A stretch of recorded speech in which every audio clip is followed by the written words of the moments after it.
Programming and Metaprogramming in the Human Biocomputer. John C. Lilly, M.D. Preface to second edition. All human beings, all persons who reach adulthood in the world today, are programmed biocomputers. No one of us can escape our own nature as programmable entities. Literally, each of us may be our programs, nothing more, nothing less. Despite the great varieties of programs available, most of us have a limited set of programs. Some of these are built-in. The structure of our nervous system reflects its origins in simpler forms of organisms, from sessile protozoans, sponges, corals through sea worms, reptiles and proto-mammals to primates to apes to early anthropoids to humanoids to man. In the simpler basic forms, the programs were mostly built in. From genetic codes to fully formed organisms adultly reproducing, the patterns of function of action-reaction were determined by necessities of survival, of adaptation to slow environmental changes, of passing on the code to descendants. As the size and complexity of the nervous system and its bodily carrier increased, new levels of programmability appeared, not tied to immediate survival and eventual reproduction. The built-in programs survived as a basic underlying context for the new levels, excitable and inhibitable by the overlying control systems. Eventually, the cerebral cortex appeared as an expanding new high-level computer controlling the structurally lower levels of the nervous system, the lower built-in programs. For the first time, learning and its faster adaptation to a rapidly changing environment began to appear. Further, as this new cortex expanded over several millions of years, a critical size of cortex was reached. At this new level of structure, a new capability emerged: learning to learn. When one learns to learn, one is making models, using symbols, analogizing, making metaphors, in short, inventing and using language, mathematics, art, politics, business, etc. At the critical brain cortex size, languages and its consequences appear. To avoid the necessity of repeating learning to learn, symbols, metaphors, models each time, I symbolize the underlying idea in these operations as metaprogramming. Metaprogramming appears at a critical cortical size. The cerebral computer must have a large enough number of interconnected circuits of sufficient quality for the operations of metaprogramming to exist in that biocomputer. Essentially, metaprogramming is an operation in which a central control system controls hundreds of thousands of programs operating in parallel simultaneously. This operation in 1972 is not yet done on man-made computers. Metaprogramming is done outside the big solid-state computers by the human programmers, or more properly, the human metaprogrammers. All choices and assignments of what the solid-state computers do, how they operate, what goes into them, are still human biocomputer choices. Eventually, we may construct a metaprogramming computer and turn these choices over to it.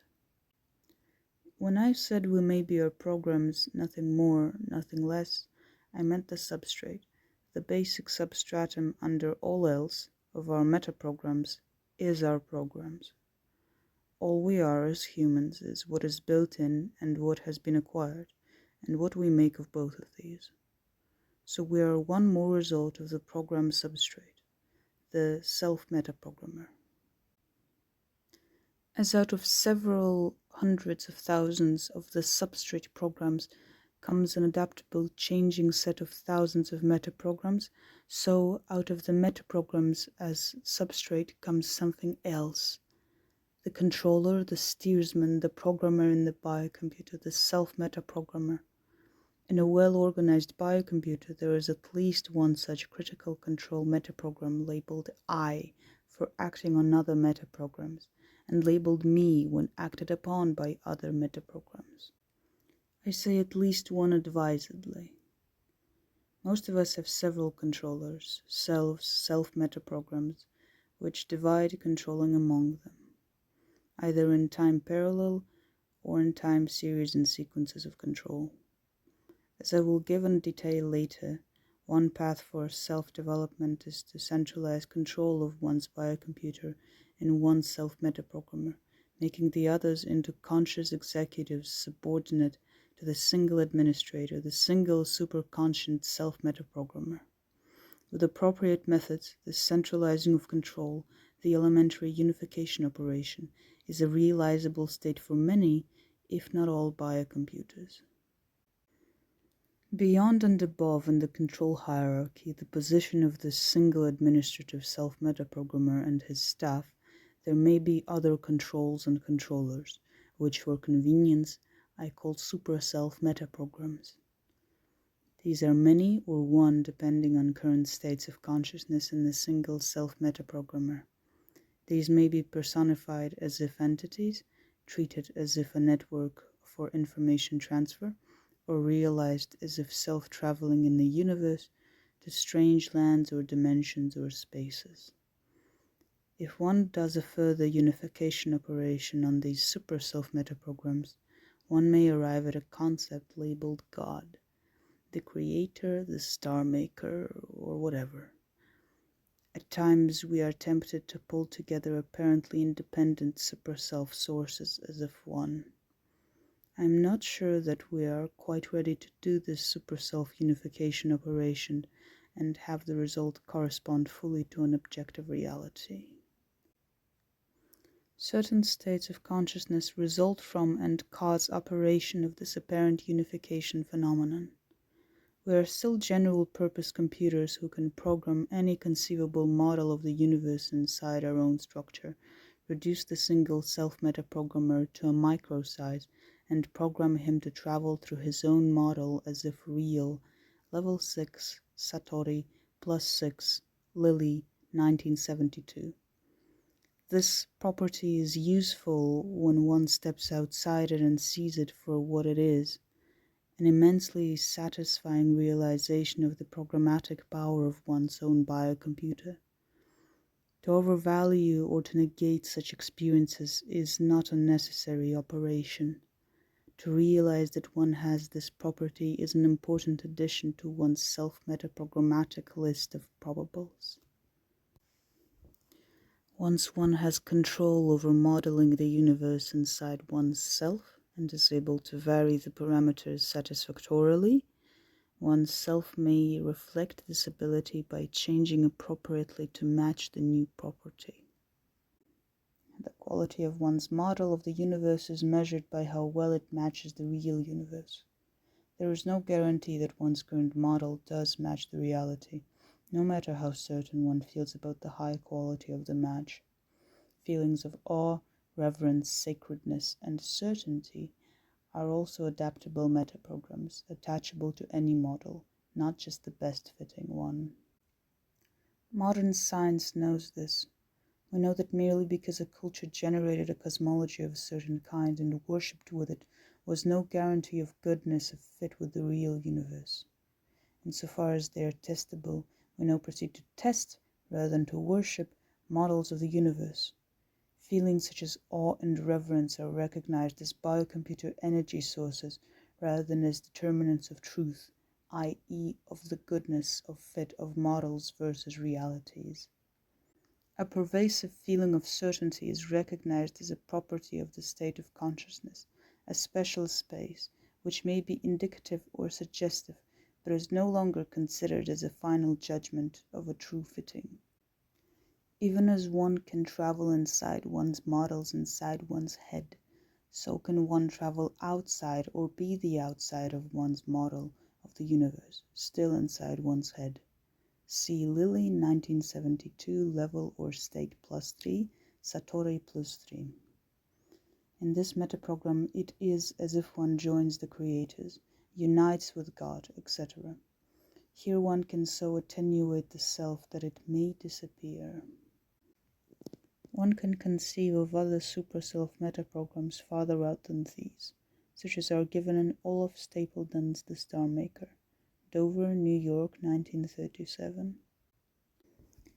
Here the self joins other selves, touring the reaches of past and future time and of space, everywhere. The planet-wide consciousness joins into solar system's consciousness, into galaxy-wide consciousness. Intergalactic sharing of consciousness fused into the mind of the universe finally faces its creator, the star maker. The universe's mind realized that its creator knows its imperfections and will tear it down to start over, creating a more perfect universe. Such uses of one's own biocomputer as the above can teach one profound truths about oneself, one's capabilities. The resulting states of being, of consciousness, teach one the basic truth about one's own equipment as follows. In the province of the mind, what one believes to be true is true or becomes true, within certain limits to be found experientially and experimentally. These limits are further beliefs to be transcended. In the mind, there are no limits. Lilly, 1972. In the province of the mind is the region of one's models, of the alone self, of memory, of the metaprograms. What of the region which includes one's body, others' bodies? Here there are definite limits. In the province of connected minds, what the network believes to be true either is true or becomes true within certain limits to be found experientially and experimentally. These limits are further beliefs to be transcended. In the network's mind, there are no limits. But, once again, the bodies of the network housing the minds, the ground on which they rest, the planet's surface, impose definite limits. These limits are to be found experientially and experimentally, agreed upon by special minds and communicated to the network. The results are called consensus science. Thus, so far, we have information without limits in one's mind and with agreed upon limits, possibly unnecessary, in a network of minds. We also have information within definite limits to be found within one body and in a network of bodies on a planet. With this formulation, our scientific problem can be stated very succinctly as follows. Given a single body and a single mind physically isolated and confined in a completely physically controlled environment in true solitude, by our present sciences, can we satisfactorily account for all inputs and all outputs to and from this mind, biocomputer, i.e., can we truly isolate and confine it? Given the properties of the software mind of this biocomputer outlined above, is it probable that we can find, discover, or invent inputs-outputs not yet in our consensus science? Does the center of consciousness transmit information by at present unknown modes of communication? Does the center of consciousness stay in the isolated, confined biocomputer? In this book, I try to show you where I am on this search and research. In previous books, I have dealt with personal experiences.